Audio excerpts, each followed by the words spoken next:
Hello hello नमस्कार। आप क्या हाल चाल मेरे प्यारे बच्चों, आप सभी का स्वागत है आपके बेहतरीन से ऐप ठाकुर सर एकेडमी पे। हम हाजिर हैं आपके सामने में एनसीईआरटी के चैप्टर नंबर 3 ट्रिगोनोमेट्री का लेक्चर नंबर 19 लेकर के। लेक्चर नंबर 19 में हाइट एंड डिस्टेंस को डिस्कस करेंगे। वैसे आपके बुक में नहीं है, क्लास 10th में आपको पढ़ाया जाता है, लेकिन यहाँ जो हम सिखाएंगे हाइट एंड डिस्टेंस का कंसेप्ट और जुगाड़ क्वेश्चन बताने का ट्रिक, वो कतई आपके हाइट एंड डिस्टेंस का जो पढ़ाया हुआ कंटेंट उसको नेक्स्ट लेवल तक और एकदम कम लेंथ में बना के ऐसे शॉर्ट ट्रिक्स सब हम कर क्वेश्चंस वगैरह जो भी होगा हाइट एंड डिस्टेंस में, वो आप बिना ज़्यादा मेहनत किए हुए, बिना साइन कॉस टेन का इस्तेमाल किए हुए एकदम कम लेंथ में बना सकते हैं। इसलिए इस हाइट एंड डिस्टेंस के हम टॉपिक को आपके सामने आए हैं। और हाइट एंड डिस्टेंस 11th के सिलेबस में तो, लेकिन JEE के सिलेबस में है हाइट एंड डिस्टेंस।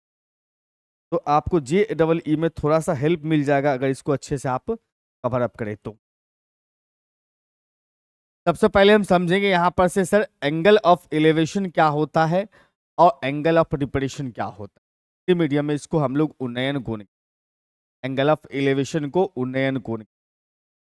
ये क्या होता है सर, जैसे कि हमारे पास में ये एक लाइन है जिसको हम लोग हॉरिजेंटल लाइन के नाम से, और ये दूसरा लाइन है को हम लोग ऑब्लिक्यू लाइन के नाम से जानते हैं। वैसे क्या आप इसको ऐसे समझ सकते हैं, यहां पर कोई ऑब्जेक्ट है, ऑब्जेक्ट बोले तो कोई वस्तु है, कोई चीजें रखी हुई है यहां पर, ऑब्जेक्ट है। इसको आप अगर नीचे से देखते हैं, नीचे से देखेंगे, यहां से देखेंगे, तो यहां से जैसे ही देखेंगे आप इसको, मतलब यहां से आप देखने का काम कर रहे हो, ये आपका आंख है।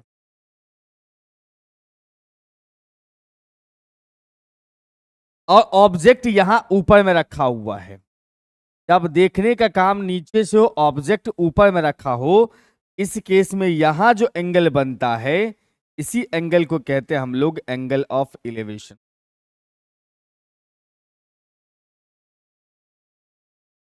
मतलब ऑब्जेक्ट ऊपर है, ऑब्जेक्ट ऊपर है और आप देखने का काम नीचे से कर रहे हो, तो कहलाता है एंगल ऑफ एलिवेशन। जैसे जब नीचे में जमीन पर आप हैं, आप पेड़ पर फला हुआ आम को देख, इस केस में आपके आंख पर जो एंगल बन रहा होगा होता है एंगल ऑफ एलिवेशन। नीचे में आप खड़े हैं और छत पर देख रहे हैं कि भैया कौन खड़ा है, अगर छत पर कोई आपका मित्र खड़ा है तो उस केस में आपके आंख पर बन रहा होगा एंगल ऑफ एलिवेशन। और ये जो होता है देखने वाला जो लाइन होता है, जो आपके आंख से ऑब्जेक्ट तक का जो लाइन बनता है, इसको लाइन ऑफ साइट या line of observation, line of observation कहते हैं, या फिर लाइन ऑफ ऑब्जर्वेशन कहते हैं, या फिर लाइन ऑफ साइट कहते हैं। और नीचे जो लाइन फिक्स होता है ये वाला, को बोलते हैं हम लोग हॉरिजेंटल लाइन।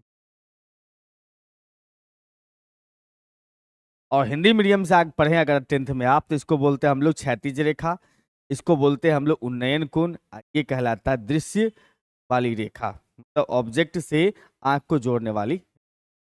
याद रखना एंगल ऑफ एलिवेशन के केस में, एंगल ऑफ एलिवेशन के केस में हमेशा ऑब्जेक्ट जो होता है वो ऊपर में होता है।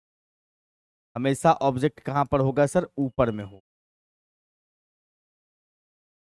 जरूर बात ऊपर में होगा।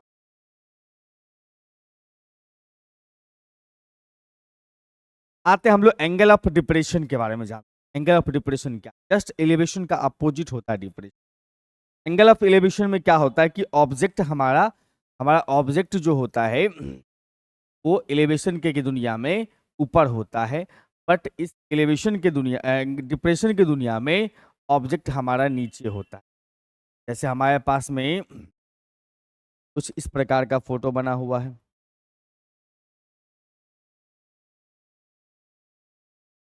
यहाँ पर आपके सामने ऑब्जेक्ट रखा हुआ है, तो आप देख,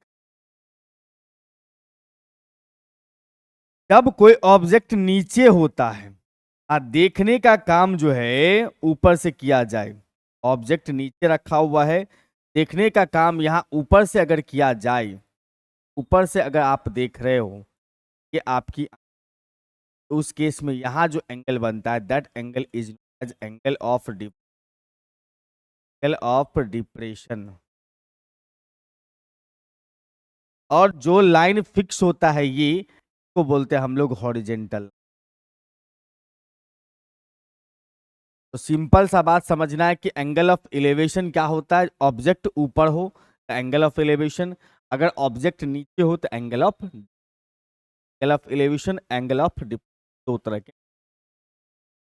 अब खास बात समझना है इसके बारे में कि angle of elevation and angle of depression जो है always acute angles. Angle of elevation और डिप्रेशन हमेशा एक्यूट एंगल होता है। एक्यूट एंगल का मतलब कभी भी वो 90 से ज़्यादा नहीं हो सकता है, 90 से हमेशा कम रहेगा और 0 से बड़ा रहेगा, मतलब पॉजिटिव बट 90 से कम। और एक बात और खास जानना, angle of elevation of an object from the observer. Angle of elevation किसी ऑब्जेक्ट का किसी ऑब्जर्वर से, मतलब हमारे आंख पर एंगल ऑफ एलिवेशन बनता है, वो is same as the angle of depression of an observer from the object. मतलब एंगल ऑफ एलिवेशन और एंगल ऑफ डिप्रेशन अमाउंट के हिसाब से सेम ही होता है। अगर मान लो यहां पर से, जैसे देखो मैं यहां पर बता दिया कि भाई साहब देखो ये हॉरिजेंटल लाइन है, ये हॉरिजेंटल लाइन है, ये लाइन ऑफ ऑब्जर्वेशन, यहां बन रहा होगा एंगल अपन, यहां पर बन रहा होगा एंगल, कर ले आओ, यहां पर एंगल बन रहा अपना थीटा, ये हुआ angle of elevation. Angle of elevation अगर हमने यहां पर से एक हॉरिजेंटल लाइन खींच दिया ऊपर, तो उस केस में आप बोलोगे यहां पर बन रहा होगा एंगल ऑफ एलिवेशन, का नाम रख लू अल्फा। ये बनता है एंगल ऑफ डिप्रेशन, इसका नाम रख दिया मैंने बीटा। ये क्या है सर, एंगल ऑफ डिप्रेशन।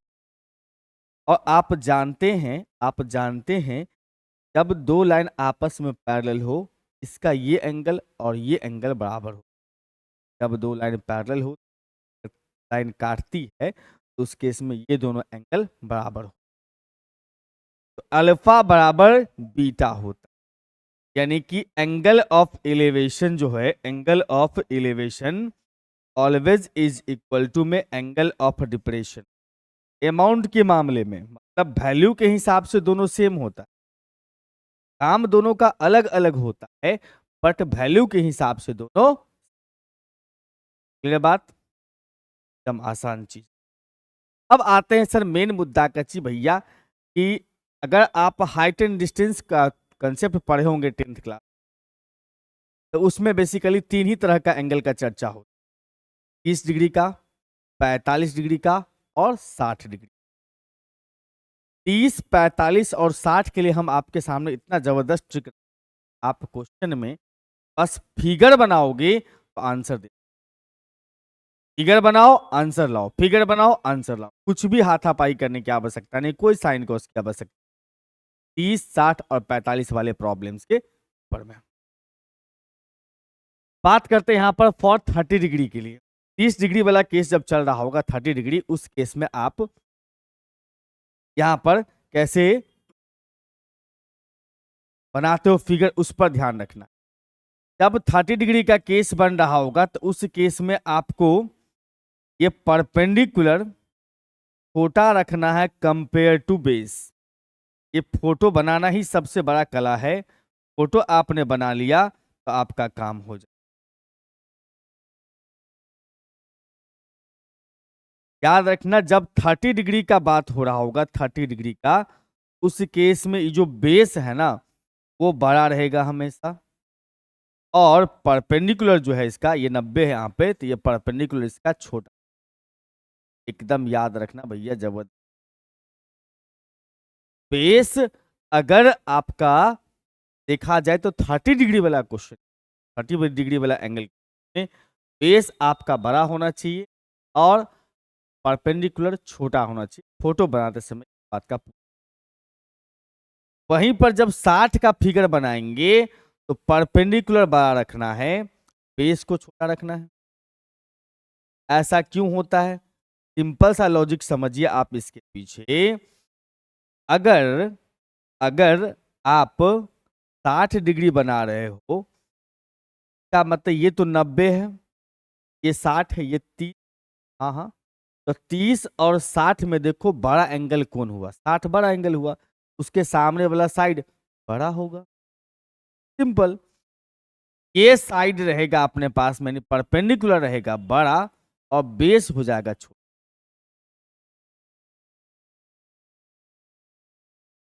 तो क्वेश्चंस वगैरह में क्या होता है, आपको कभी कभार क्या होगा, कभी कभार ये एक्स दिया हुआ है, ये तो थीटा दिया होगा, थीटा मतलब डिग्री दिया होगा, तो वाई निकालना होगा, या वाई दिया होगा तो एक्स निकालना होगा, या दोनों में से कोई एक दिया होगा तो तीसरा एच निकालना होगा।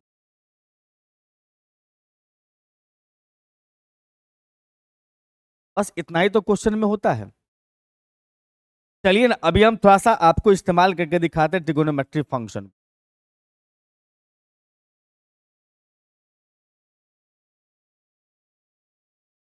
जब आप 30 डिग्री का काम कर रहे होंगे, तो 10 30 डिग्री के केस में आप लिखोगे परपेंडिकुलर बाई बेस, यानी कि y बटा एक्स।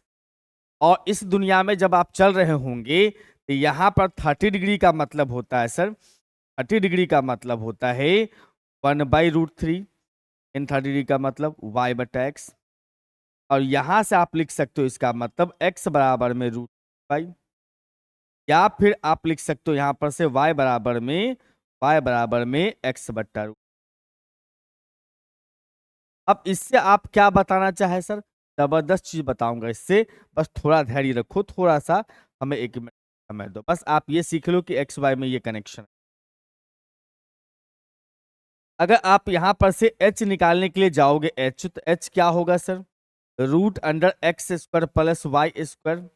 और आप इस बात को समझ लो, यहां से कह सकते हो इसका मतलब x के जगह √3y, y² हो जाए क्योंकि x का स्क्वायर है, प्लस y² का मतलब यहां से कहते 4y² तो 2y हो गया, 4y² मतलब 2y हो गया। बिल्कुल, इसका कहानी खत्म सर, इसका कहानी। अब आते हैं सर इस वाले में। इस फोटो से अगर आपको कहा जाए कि 10 60 डिग्री का कहानी क्या होगा, तो आप देखो, इस केस में हमने कहा कि ये x है, इसका नाम रख दिया कि x है, और ये अपना h होता है। इसमें भी क्वेश्चन वही रहता है कि भैया x दिया है तो y निकालो, और y दिया है तो x निकालो, या फिर आप h निकाल लो। 10 60 डिग्री का काम कर रहे होंगे तो उस केस में चलेगा परपेंडिकुलर बाय बेस, मतलब y बटा एक्स। 60 डिग्री होगा, इसका मतलब लिखोगे √3 इज इक्वल टू y बटा एक्स। और उसके बाद अगर बात किया जाए तो यहां से लिख सकते हो y बराबर में √3x, या फिर आप कह सकते हो यहां पर से x बराबर में y बटा √3। सिमिलरली अगर बात किया जाए इसके अंदर में h की कहानी, सिमिलरली हम h के बारे में बात, h बराबर हो जाता है सर √x² प्लस y²। और यहां पर आप देखोगे हमारे पास में जो है रूट अंडर में x² प्लस y के जगह √3x लगा सकते हैं, इसका मतलब ये 3x² आ जाएगा। इसका मतलब आप यहां से कह सकते हो कि 4x² हुआ तो 2x, है कि नहीं? इसी में ट्रिक्स छुपा हुआ है, ध्यान से देखोगे। आपने इस फोटो को देखना है, इस फोटो में देखोगे तो x जो है वो बड़ा है और y छोटा। चीजें को अगर बड़ा करना होता तो हम लोग मल्टीप्लाई करते, जैसे 2 को 10 बनाना है, मल्टीप्लाई डिवाइड में ही सीखेंगे, जोड़ घटाव करने पर भी होता है, लेकिन मल्टीप्लाई डिवाइड में बताएं। चीजों को अगर बड़ा करना हो तो मल्टीप्लाई के केस में हम लोग तब चीजों को बड़ा करना हो तो उस केस में मल्टीप्लाई करते हैं, जैसे 2 को 10 बनाना है, 2 को 5 से मल्टीप्लाई। 3 को अगर हमें 15 बनाना होगा, 3 को 5 से मल्टीप्लाई। तो मल्टीप्लाई केस में हम लोग, मतलब जब बड़ा करना हो उस केस में हम लोग मल्टीप्लाई करते हैं। और जब चीजें छोटा करना हो, जैसे 10 को बनाना हो 5, हम उसमें 2 से डिवाइड करते हैं। 10 को बनाना हो 2 तो 5 से डिवाइड कर। तो बड़ा चीजों को छोटा करना है तो डिवाइड, और छोटा चीज को बड़ा करना है तो मल्टीप्लाई। बड़ा को छोटा बनाना है तो डिवाइड, और छोटा को बड़ा करना है तो मल्टीप्लाई। वही सेंस यहां भी काम कर रहा है, ध्यान से देखिए। एक्स जो है ना, एक्स वो क्या है, एक्स क्या है, एक्स क्या है सर, इसमें बड़ा है। तो बड़ा को अगर छोटा सॉरी एक्स बड़ा है और वाई छोटा है, तो क्या किया, छोटा को √3 से मल्टीप्लाई किया तो बड़ा वाला मिल गया। वाई क्या है सर, छोटा है, छोटा को √3 से मल्टीप्लाई किया तो बड़ा मिल गया। छोटा को √3 से मल्टीप्लाई करने पर बड़ा बन जाता है। और बड़ा मतलब एक्स को अगर √3 से डिवाइड किया जाता है तो बड़ा हो जाता, सॉरी छोटा हो जाता है। ठीक, एक्स तो बड़ा है ना, बड़ा वाला को √3 से डिवाइड करेंगे तो छोटा बन जाता है। यानी कि इतना सीखने को मिला, अगर छोटा को बड़ा करना है तो √3 से मल्टीप्लाई, अब बड़ा को छोटा करना हो तो √3 से डिवाइड करते। वही सेम कहानी यहाँ पर देखो लागू होता है। वाई यहाँ पर है बड़ा, एक्स छोटा है, छोटा को हमने √3 से मल्टीप्लाई किया तो बड़ा बन गया। वाई यहाँ पर क्या है सर, बड़ा है, तो बड़ा को √3 से डिवाइड किया तो क्या बन गया सर, छोटा बन गया, मतलब एक्स मिल गया। तो सिंपल कंसेप्ट समझिए, 30 और 60 के लिए सिंपल सा कंसेप्ट, छोटा को √3 से मल्टीप्लाई करो बड़ा बन जाएगा, बड़ा को √3 से डिवाइड करो छोटा, बात खत्म। और एच के बारे में अगर जहां तक देखा जाए तो एच क्या होता है, एच मतलब थर्ड साइड बोल सकते हो, छोटा इंटू 2। एच बराबर छोटा इंटू 2, क्या एच बराबर छोटा है ना, एक्स, एक्स इंटू 2 मतलब छोटा इंटू, मतलब दोनों में अगर से देखा जाए तो सेम ट्रिक काम कर रहा है। छोटा को बड़ा करना है तो √3 से, बड़ा को छोटा करना है तो √3 से डिवाइड। और उसके बाद जो है सो अगर एच चाहिए तो 2 इंटू छोटा वाला, 2 इंटू छोटा वाला। इस ट्रिक को हम यहाँ पर मेंशन भी कर दिए, आपके सामने में इस ट्रिक को यहाँ मेंशन कर दिया हमने कि बउआ अगर बड़ा को √3 से, सिर्फ लेकिन लगाओगे किसके लिए, 30 और 60 को, 30 और 60 के लिए। छोटा वाले बड़ा वाला अगर चाहिए तो छोटा वाले में क्या करना है सर, √3 से मल्टीप्लाई करना। या अगर छोटा वाला चाहिए होगा तो बड़ा वाला को क्या करोगे, √3 से डिवाइड करोगे। सारा खेल √3 ही करेगा बड़ा छोटा करने के लिए। छोटा को √3 से मल्टीप्लाई करने से बड़ा बन जाता है, बड़ा को √3 से डिवाइड करने पर छोटा बन जाता है। तीसरा साइड कैसे निकलता है सर, 2 इंटू छोटा। तीसरा साइड कैसे निकलता है, 2 इंटू छोटा। तीसरा का मतलब यहां से एच का हो रहा है।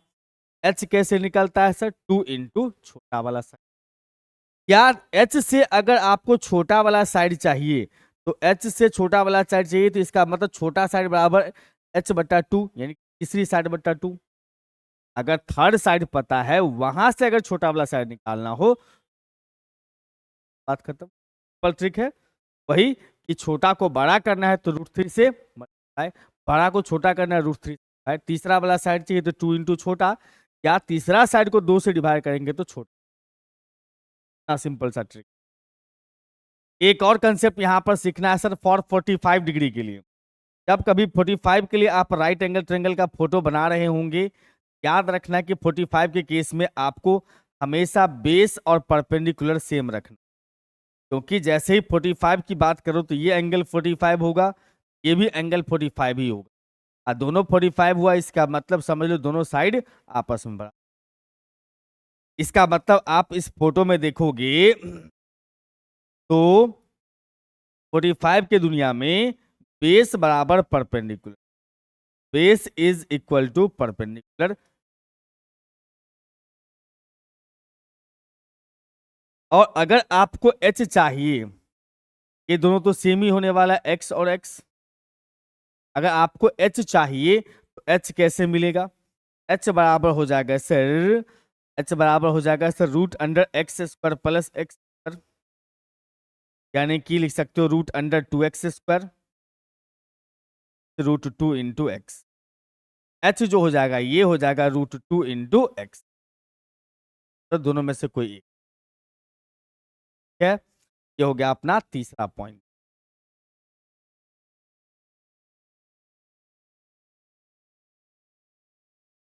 अब इसमें एक और फोटो याद रखिए, कभी कभी बनता हुआ दिखाई देगा क्वेश्चन के अंदर में। हमारे पास में ये जो है ट्रायंगल है कुछ इस प्रकार का।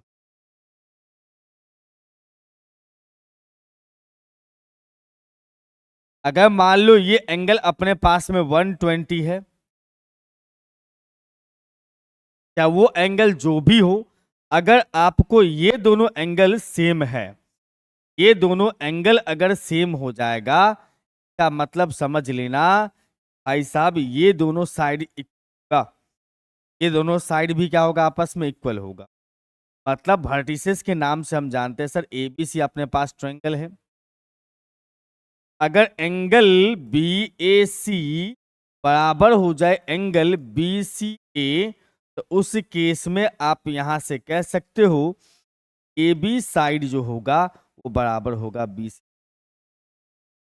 ए B side must be equal to में बी सी।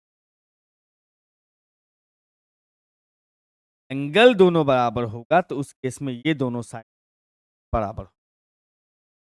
क्या बंधु, एकदम बढ़िया सर। अब आते हैं सर हम लोग प्यारे प्यारे क्वेश्चंस पे, जहां से आप फटाफट में एक की ट्रिक का अप्लाई करके क्वेश्चन देखोगे। अगर आप हिंदी मीडियम से बिलोंग्स कर रहे हैं तो हो सकता है थोड़ा क्वेश्चन समझने में, लेकिन कोई दिक्कत नहीं, ब्रेक कर करके सीखना।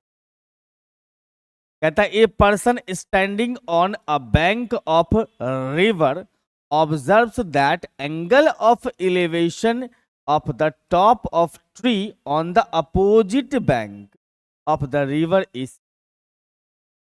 मतलब नदी के एक किनारे पर आदमी खड़ा है और नदी के अपोजिट वाले किनारे पर एक पेड़ है और उस पेड़ के टॉप को देख रहा। यहाँ हम खड़े, हमारे अपोजिट में नदी का दूसरा किनारा है, उस पे पेड़ खड़ा है और हम उस पेड़ के टॉप को देख रहे हैं। तब पेड़ के सबसे ऊंचाई वाला स्थान को आप देख रहे हैं। तब एंगल ऑफ एलिवेशन बन रहा है sir 60 degree. Angle of elevation कितना हो रहा है, 60 degree. When he retires 40 meter away from the tree, the angle of elevation becomes 30 degree.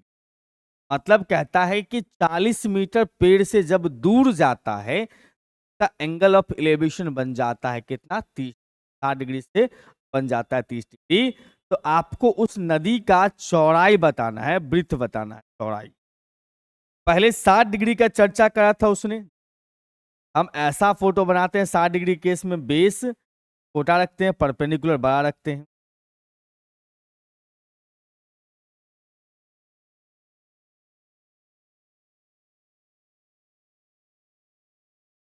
और यहां पर से अगर देखा जाए,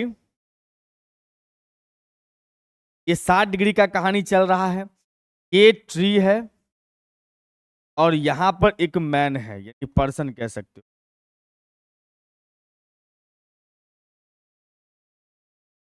और यहां बन रहा है 60 डिग्री एंगल। अब ये समझिए कि ये अच्छा नदी का एक किनारा ये है, नदी का दूसरा किनारा, एक तरफ पर्सन है एक तरफ। अब कहता है कि इससे 40 मीटर दूर जाना है, इधर पेड़ से दूर। एंगल ऑफ एलिवेशन बन जाता है उसका 30, पेड़ के टॉप वाला हिस्सा। ये एंगल हो चुका है उसका 30 डिग्री। ये एंगल हो चुका है उसका 30। कहता है आपको यहां पर से क्वेश्चन के अंदर में, भाई साहब ये कितना, ये बताओ। ये अभी आपको कॉम्प्लिकेटेड रहेगा लेकिन हम सिखा रहे हैं, आप सीखिए, बहुत आसान लगे। देखो भाई मेरे, यहां पर अगर ये 30 डिग्री 60 डिग्री बन रहा है, इसका मतलब ये एंगल 30 बन रहा हो। और अगर यहां पे 30 बन रहा है, इसका मतलब ये टोटल एंगल 60 बन। कैसे समझते, अरे यहां 90 है ना, 30 60 90 तो 180। इसका मतलब ये जो बीच वाला एंगल होगा, ये वाला एंगल, ये वाला एंगल भी 30।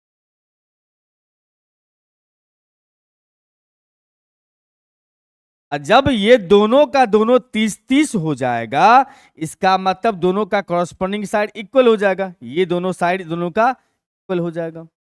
अच्छा ये था कितना, यहां से कितना चला था वो, 40 मीटर चला था, इस बात का ख्याल रखें, 40 मीटर चला था पेड़ से दूर। ठीक है, अब ये समझो कि ये 30 मतलब दोनों साइड इक्वल है, इसका मतलब ये भी हो जाएगा 40। अब इस फोटो में चले आओगे तो इस फोटो में 60 है, इसका मतलब ये बड़ा साइड हुआ, ये हुआ कितना सर, छोटा साइड। और आप जानते हैं तीसरा वाला साइड से अगर छोटा निकालना है तो कैसे निकालते हैं, तीसरा वाला साइड को 2 से डिवाइड करेंगे तो छोटा वाला साइड मिल जाएगा, यानी कि तीसरा साइड को अगर 2 से डिवाइड करेंगे तो छोटा मिल जाएगा, इसका मतलब 40/2 लगा दो, इसका मतलब ये हो जाएगा अपने पास में 20। तो यहां पर से कह सकते हो इसका मतलब कि ऑप्शन नंबर ए आसान। डायग्राम बनाओ, हमने कहीं भी साइन कॉस टेन का इस्तेमाल करा, बिल्कुल नहीं। आपको यही चीजें सीखनी है कि बिना साइन कॉस टेन का इस्तेमाल किए हुए कैसे हम लोग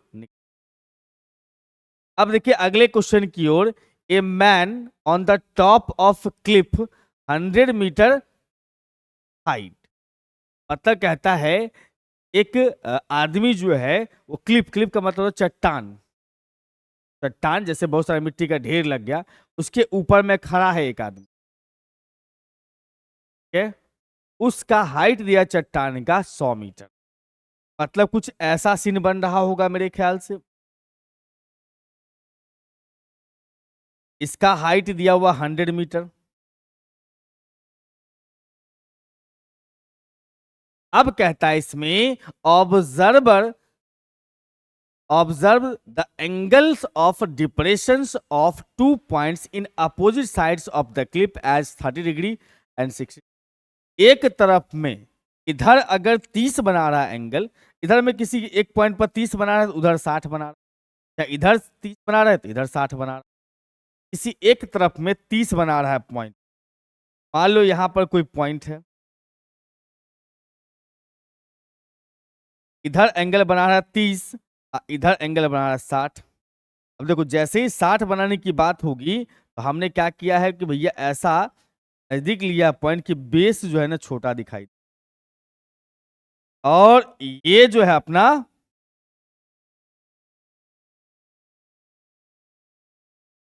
30 डिग्री, इस केस में बेस जो है बड़ा हो जाए, ऐसा बुद्धि विवेक से आपको काम करना। ठीक है, यहां पर एक पॉइंट है, ये 30 बन रहा एंगल, और यहां पर दूसरा पॉइंट है जिसका एंगल बन रहा 60।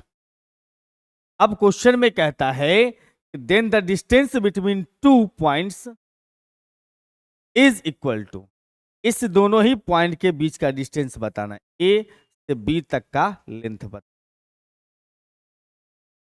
कैसे निकालेंगे। बहुत ज्यादा मुश्किल काम आपसे नहीं कहा गया, एकदम सिंपल सा बात कहा गया है। देखो 30 की बात कर रहे हो, का मतलब बेस बड़ा है और परपेंडिकुलर छोटा। एकदम आसान शब्द में समझो कि भैया छोटा को √3 से मल्टीप्लाई करेंगे तो बड़ा मिल जाए, मतलब इतना। यहां से यहां तक का जो लेंथ हो गया, कैसर 30 के हिसाब से ये छोटा ये बड़ा, तो छोटा को √3 से मल्टीप्लाई किया तो बड़ा बन गया। 60 के हिसाब से ये छोटा ये बड़ा, इसका मतलब छोटा चाहिए तो बड़ा वाला को √3 ऐड कर दो। इस दोनों ही पॉइंट के बीच का डिस्टेंस कितना हो गया बताना है। दोनों पॉइंट्स के डिस्टेंस कितने हो जाएंगे दोनों पॉइंट के बीच का, एक था इधर में 100 √3, अब प्लस में 100/√3 को जोड़ दिया, इसका हो जाएगा सर √3 एलसीएम पर हो जाएगा अपने पास 300, अब प्लस में 100, यानी कि 400 में √3। कहानी कंप्लीट। ऑप्शन नंबर बी इसका आसान है, सिंपल है, बस आपको फोटो बनाने आना, बात खत्म। आइए सर इस क्वेश्चन को देखिए। A bird is sitting on the top of vertical pole 20 meter height. एक चिड़िया जो है पोल के टॉप पर बैठी हुई है। इस पोल का हाइट दिया हुआ अपने पास में सर 20। यहां पर एक बर्ड बैठी हुई। अब आगे देखिए, it's elevation from a point O on the ground is 45 degree. Ground से, जमीन से एक पॉइंट है जिसका नाम रखा गया ओ। उस पॉइंट से एंगल कितना बना रहा है? 45। जब भी 45 की बात होगी तो जितना हाइट आपने इसका रखा है, उतना हाइट आपने परपेंडिकुलर का रखा, उतना ही बेस का मतलब ये बन रहा होगा 45 डिग्री।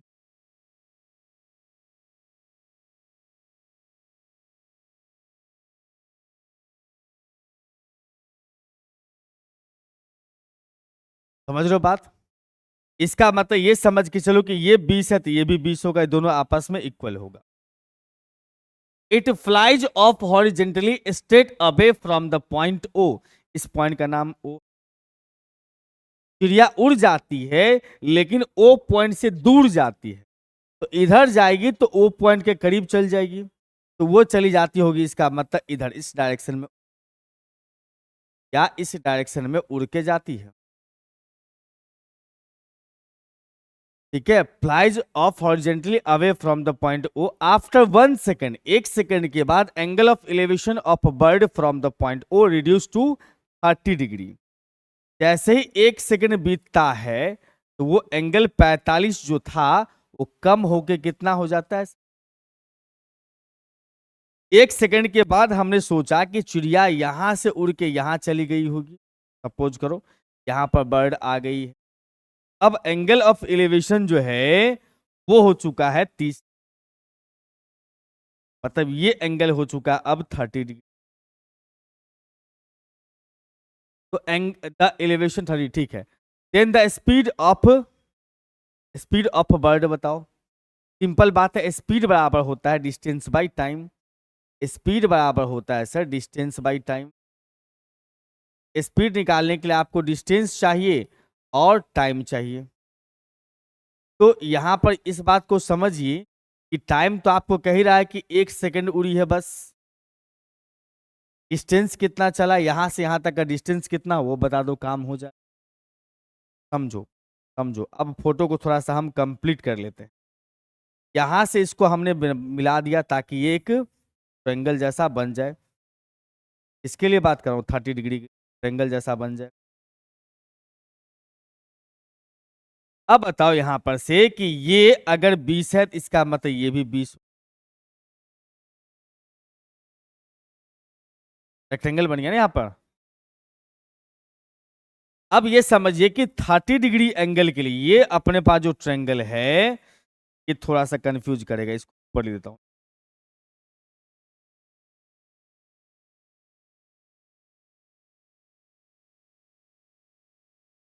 ये जो अपने पास 30 डिग्री का फोटो बन रहा है ये वाला, इस 30 डिग्री के हिसाब से आपको परपेंडिकुलर दिया बेस चाहिए। 30 डिग्री में बेस क्या होता है? बेस क्या होता है 30 डिग्री केस में? 30 डिग्री केस में बेस जो वो हो जाता है बड़ा। ठीक है, इसका मतलब यहां से, अच्छा, इसको तो 20 था, लिखा ही नहीं 20। यहां से यहां तक का अगर लेंथ चाहिए तो हम निकाल सकते हैं इसका यूज करके, 30 डिग्री का इस्तेमाल करके, जो कि होगा 20। नहीं, 30 डिग्री है ना भाई, छोटा दिया है, छोटा को √3 से मल्टीप्लाई किया था, बड़ा मिल गया। इसका मतलब यहां से यहां तक लेंथ 20 √3 है, यहां से यहां तक लेंथ 20 है। इसका मतलब बीच का जो लेंथ हो जाएगा ये वाला लेंथ, ये हो जाएगा 20 √3 अब माइनस में, यानी कि आप इस लेंथ को बोल सकते हो 20 कॉमन लेकर के √3। का मतलब डिस्टेंस जो है, चिड़िया कितना उड़ गई, यहां से यहां तक जो डिस्टेंस होगा वही डिस्टेंस यहां से यहां। चिड़िया डिस्टेंस कितना बनाई सर? 20 √3 माइनस।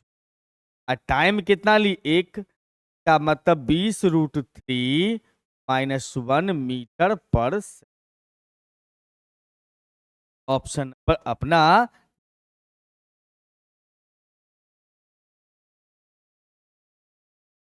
सारी बात एकदम सिंपल चीज है, आसान चीज है, बहुत भारी भरकम।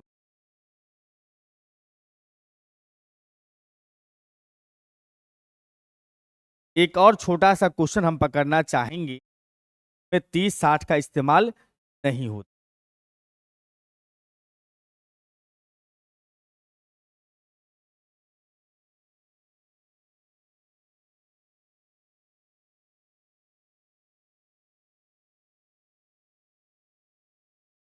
देखो ये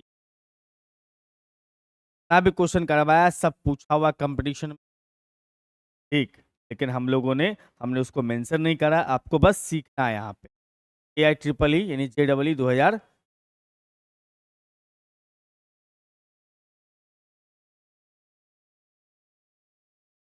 upper 3/4 portion of a vertical pole sustain an angle tan inverse 3/5 at the point the horizontal plane throughout its distance through its foot and a distance 40 metre from the।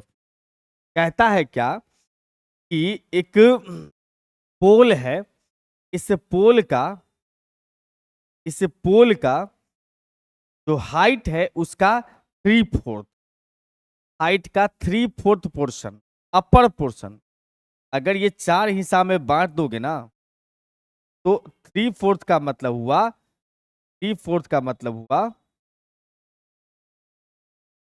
4 में से 3 हिस्सा, यहां से यहां ये बना रहा है। इसी हॉरिजेंटल प्लेन में कोई एक पॉइंट है, हॉरिजेंटल प्लेन में एक पॉइंट है, इस पर बना रहा है एंगल सर। अगर देखा जाए 3 पर का ये यहां पर एंगल बना रहा है, ये वाला जो एंगल है, नाम रख दिया हमने थोड़ा देख लिया, और वो एंगल है क्या, जो है एंगल है वो है अपने पास में tan इनवर्स, अपर पोर्शन है उसका नाम रखा है मैंने बीटा, वो बना रहा एंगल tan इनवर्स में 5। इससे आप यहां से कह सकते हो कि 10 बीटा का जो वैल्यू होगा भाई आएगा। समझ रहे बंधु? और अगर मान लो कि इस पोल का पूरा हाइट आप h ले रहे हो, पूरा हाइट h ले रहे हो, ऊपर वाला हिस्सा होगा 3/4 ऑफ h, नीचा वाला हिस्सा होगा 1/4। तो कहता है इसमें कि इस पोल का हाइट बताना, h का वैल्यू, बस इतना ही डाटा। तो कोई बात नहीं, इस एंगल का नाम हम रख लेते हैं। और ये कह रहा था कि यहां से यहां जाता है कितना, 40 मीटर डिस्टेंस। तो अगर आपसे बोला जाए कि इस फिगर को देखो, तो टोटल एंगल ये जो हो जाएगा वो हमारा अल्फा प्लस बीटा हो जाएगा, में कहीं भी 30-60-45 का इस्तेमाल नहीं हुआ। इसका मतलब जो भी ट्रिक आपने सिखाया उसमें से कोई भी काम नहीं करेगा। नॉर्मल तरीका में हम सर अगर आपसे पूछे कि 10 अल्फा प्लस बीटा का वैल्यू बताइए, क्या जवाब दीजिएगा सर? ये अल्फा प्लस बीटा के हिसाब से परपेंडिकुलर एच है और बेस 40 है, तो h/4। और यहां से अल्फा प्लस बीटा के हिसाब से हो जाएगा सर 10 अल्फा, अब प्लस में कितना सर 10 बीटा, अब बट्टा में लिखोगे 1 माइनस में 10 alpha into 10 beta. 10a plus B का फार्मूला हमने यहाँ पर अप्लाई कर दी, और यहां से 10 अल्फा का वैल्यू लगाओगे तो h/4 क्या हो जाएगा सर, h/4, और 10 बीटा का वैल्यू 3/5, और उसके बाद जो है अच्छा 1 मिनट, 10 अल्फा का वैल्यू जो है वो हो जाएगा अपने पास परपेंडिकुलर बाय बेस, यानी कि h/4 और उसके बट्टा में 40, और नीचे 1 माइनस में h/4 divide by 4 into is equal to h/40। अब यहां पर से अगर देखा जाए तो थोड़ा कैलकुलेशन है और कुछ खास नहीं। ये 4 नीचे आ जाएगा तो हो जाएगा अपने पास में 160। 160 और 5 का एलसीएम कर लोगे। मैं एक स्टेप लिख देता हूं कंजूसी। h बट्टा हो गया सर 160, अब प्लस में हो गया 3/5, और नीचे में आ जाओगे तो 1 माइनस h बट्टा में 160 into 3/5 is equal to h बट्टा। हम इसका एलसीएम इंटू ही ले लेते हैं, ऊपर में वैसे 1/60 रखोगे तब भी वही एलसीएम हो, लेकिन हम इंटू ही उसका एलसीएम लेते हैं ताकि नीचे से वो कट जाए। हमारे पास आ जाएगा ऊपर में सर 5h, 5h अब प्लस में 160 तिया 16 तिया 48, 4800 और 48 480 48, क्या आ जाएगा अपने पास में 16 48। ठीक है, नीचे आ जाओगे तो 16 पंचे 80, 800 माइनस में बराबर हो जाएगा सर h बट्टा में 4 है।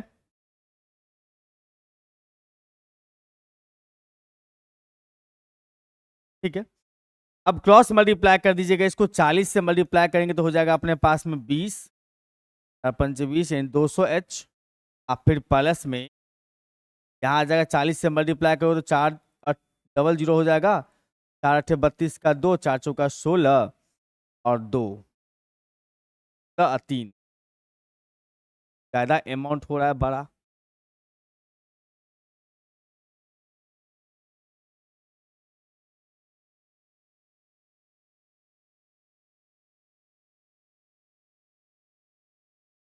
थोड़ा सा एलसीएम हम लोग संभाल लेते हैं ठीक से, तब थोड़ा अमाउंट हो सकता है कि छोटा हो जाए, ज्यादा खास छोटा होगा नहीं। इसको मल्टीप्लाई कर दो 800 इंटू एच माइनस में 3, अब इस साइड ले आओगे अपन तो आ जाएगा 3h² प्लस में, इधर ले आओगे 800 घटा दोगे तो हो जाएगा 600h, और फिर प्लस में 190 डबल जी। ठीक है, 3 कॉमा लेके काट सकते हैं हम लोग, 9 3 12, हाँ 3 कॉमा लेके कट जाएगा तो हमारे पास आएगा h² माइनस में 200 h, 3 से डिवाइड कर रहा हूँ, 18 3 चौके 12 4, चलो छोटा छोटा हो गया, h² माइनस में 200h है, 200h का मतलब हो जाएगा हमारा यहाँ चाहिए 64, 16 चौका 64, 160h माइनस 40h और 64 पर डबल जीरो, ठीक है 400। यहाँ से हो जाएगा अपने पास h कॉमन, h माइनस में 160 माइनस 40 कॉमन लोगे तो h माइनस 160, यहाँ से हम लिख सकते हैं इसका मतलब h minus 160 into H minus में 40 बराबर 0। h का वैल्यू यहाँ से 160 आ जाएगा, h का वैल्यू यहाँ से 40 आ जाएगा। अगर ये 40 है तो ये 40 नहीं, ये एंगल 45 हो जाएगा, बात नहीं। इसका मतलब यहाँ से हम 160 को सही कंसीडर करेंगे और 40 को बोलेंगे भैया तू काम का, ये हमारा तो